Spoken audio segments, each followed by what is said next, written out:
சிம்பிளா, ஈஸியா கொங்கு நாடு கிராமத்து ஸ்டைல்ல ஒன் பாட் அவரப்பருப்பு சாதம் பண்ண போறோம்.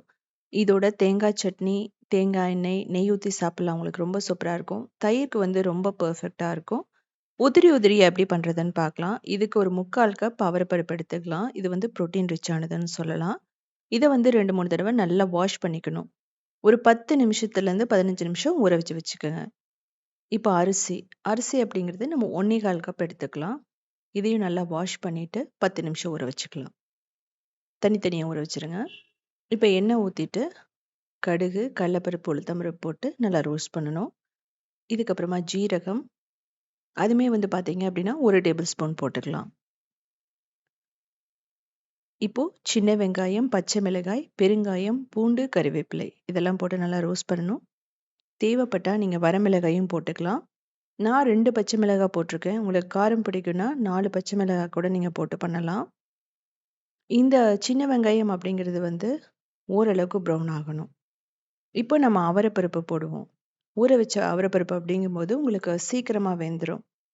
உங்களுக்கு ஊற வைக்கல அப்படின்னா, அது கொஞ்சம் வேகறதுக்கு லேட் ஆகும் அவ்வளோதான். நம்ம அவரைப்பருப்புங்கிறது கொஞ்சம் துவரம் பருப்போட கொஞ்சம் பெருசா இருக்கும்.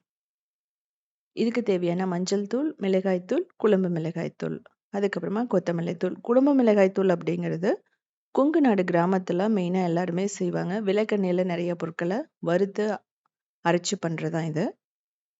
இப்போ இந்த அவரைப்பருப்பு வேகிற அளவுக்கு நம்ம தண்ணி ஊத்தணும் முதல்ல. இது கிட்டத்தட்ட ஒரு 5 நிமிஷம் வேகணும்.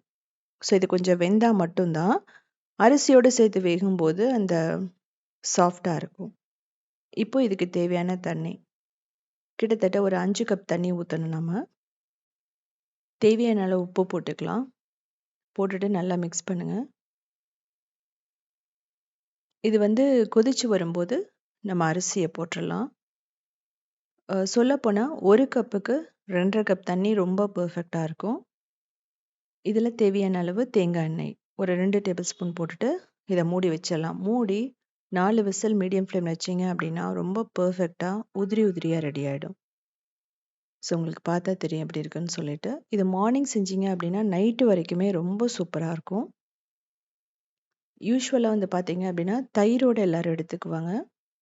ஸோ குழந்தைகளுக்கு கண்டிப்பா இத வந்து குடுத்து பாருங்க. ரொம்ப பிடிக்கும். ஸோ இதே மாரி சிம்பிளான, யூனிக்கான ரெசிபீஸ் வேணும்னா, நீங்க உத்தமி கிச்சன ஃபாலோ பண்ணலாம்.